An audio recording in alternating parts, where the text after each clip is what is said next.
اعوذ باللہ من الشیطان الرجیم بسم اللہ الرحمن الرحیم السلام علیکم ورحمۃ اللہ وبرکاتہ۔ آپ تمام کو میں یہ پیغام دینا چاہوں گا کہ آپ اس سے باخبر بھی ہوں گے، آپ کو اطلاع مل چکی ہوگی کہ جس بی جے پی کے رکن اسمبلی نے رسول اللہ صلی اللہ علیہ وسلم کے شان میں ویڈیو بنا کر رسول اللہ صلی اللہ علیہ وسلم کے بارے میں گندگی اور بکواس بکنے کی کوشش کی، آج پچھلے 3 دنوں سے ہم تمام کی محنت اور قربانیوں کی وجہ سے اللہ سبحانہ و تعالیٰ کے کرم اور فضل سے آج حکومت تلنگانہ نے اس بی جے پی کے رکن اسمبلی کو پی ڈی ایکٹ کے تحت گرفتار کر کے اس کو جیل کو بھجا دیا۔ ہمارا سب سے بڑا یہی ڈیمانڈ تھا کہ جس شخص نے اس طرح کی واہیات اور بکواس کی ہے اس کو فوراً قانونی طور پر گرفتار عمل لائی جائے۔ یہ پہلی مرتبہ ایسا ہوا ہے کہ پی ڈی ایکٹ کے تحت ایک رکن اسمبلی کو گرفتار کر کے جیل کو بھجا دیا گیا ہے۔ میری آپ تمام سے دوسری گزارش یہ ہے کہ کل جمعہ ہے اور جمعہ عید المومنین ہوتا ہے، اسی لیے میری آپ سے گزارش ہے کہ آپ پرامن طریقے سے اپنے پورے افراد خاندان کے ساتھ اپنے محلوں کی اور مقامی مسجد میں نماز جمعہ کو ادا کریے، اور ہم تمام کی پوری کوشش یہ ہونی چاہیے کہ جس پرامن طریقے سے ہم نے احتجاج کیا اور ہمارے احتجاج کی بنا پر خاطی کو جیل بھجانا پڑا، اسی طریقے سے ہم کو یہ کوشش کرنا ہے کہ ہمارا کل کا جمعہ پرامن طریقے سے گزر جائے۔ میں خاص طور سے بزرگوں سے اور ہماری ماں اور بہنوں سے بھی اپیل کرنا چاہوں گا کہ وہ اپنے اولادوں کی، اپنے نوجوان بچوں کی بھی سرپرستی کریں، اور آپ سے یہ بھی گزارش کروں گا کہ نماز جمعہ کے بعد ہم کوئی ایسا نعرہ نہ لگائے، نہ کوئی ایسا ناخوشگوار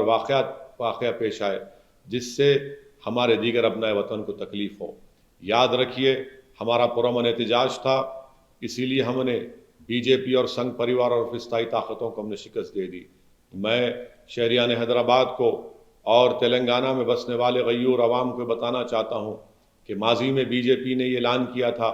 کہ وہ حیدرآباد پر سرجیکل اسٹرائک کریں گے۔ یہ ہمیشہ سے ان کے عزائم ہیں، یہ ہمیشہ سے نفرت کی نگاہوں سے حیدرآباد کی ترقی کو، حیدرآباد کی بھائی چارگی کو یہ بڑی نفرت سے دیکھتے ہیں۔ اسی لیے میری آپ تمام سے گزارش ہے کہ پرامن رہیے، اور یاد رکھیے کہ امن بی جے پی اور فرقہ پرست طاقتوں کو شکست دے گا، تشدد بی جے پی اور فسطائی طاقتوں کو کامیاب کرے گا۔ تو اسی لیے میری آپ سے گزارش ہے کہ ہم جمعے کو پرامن طریقے سے منائیں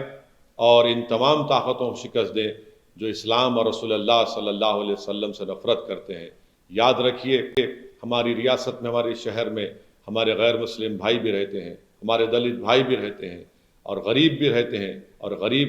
ہر مذہب میں ہوتا ہے۔ اگر ایک دن بھی کوئی واقعہ خدا نخواستہ کوئی ناخوشگوار واقعہ ہوتا ہے، وائلنس ہوتا ہے، تشدد ہوتا ہے، تو اس سے ان غریبوں کو بہت بڑا نقصان ہوتا ہے، ہماری شہر کا نام بدنام ہوتا ہے۔ پورے ملک کا میڈیا آ کر حیدرآباد میں دیکھنا چاہ رہا ہے کہ کل کیا کوئی ناخوشگوار واقعہ ہوگا، کیا کوئی تشدد ہوگا۔ میری آپ تمام سے اپیل ہے کہ ان تمام لوگوں کی امیدوں پر آپ پانی پھیر دیجئے اور پرامن رکھیے، اور یاد رکھیے میرے عزیز دوستوں، میرے غیور نوجوانوں، حیدرآباد یہ ایک امن کا چراغ ہمارے بزرگوں نے اپنے ایثار اور قربانی سے جلائے رکھا۔ یہ ایک امن کا چراغ جس کی روشنی فرقہ پرست طاقتوں کی آنکھوں میں چبھتی ہے۔ یاد رکھیے میرے عزیز دوستو، یہ شہر، یہ ریاست ایک محبت کا بھائی چارہ ہے۔ میں آپ کو مبارکباد پھر سے دینا چاہوں گا کہ آپ نے ملی غیرت اور حمیت کا مظاہرہ کرتے ہوئے ہم تمام نے مل کر اس شخص کو جس نے اس واہیات ویڈیو کو نکالا تھا، ہمارے احتجاج کی کامیابی یہی رہی کہ پرامن رہا، اور ہم اس کو پرامن رکھیں گے۔ میری آپ تمام سے گزارش ہے کہ جمعے کو پرامن طریقے سے منائیے، اپنے اپنے مقامی مساجد میں نماز ادا کریے، امن کو کامیاب کریے۔ تلنگانہ اور حیدرآباد کی ترقی اسی میں ہے کہ ہم امن کو مضبوط کریں۔ یقیناً پولیس سے بھی ایسے واقعات پیش آئے ہیں جس سے ہم انشاءاللہ تعالی حکومت کے سامنے ان ناخوشگوار واقعات کی اچھے طریقے سے، مؤثر طریقے سے نمائندگی کریں گے۔ جو نوجوان پولیس کی حراست میں تھے، ہماری مجلس اتحاد المسلمین کی نمائندگی پر حکومت نے اس نمائندگی کو قبول کیا، وہ تمام کے تمام نوجوانوں کو رہا کروا دیا گیا ہے۔ تو میری آپ سے گزارش ہے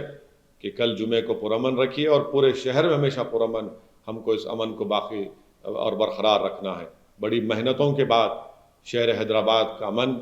ایک مستقل امن بن چکا ہے، تو اس لیے آپ تمام سے گزارش ہے کہ میری ان گزارشات پر غور فرمائیے۔ میں پھر سے آپ تمام کا شکریہ بھی ادا کرتا ہوں۔ وآخر دعوانا الحمدللہ رب العالمین۔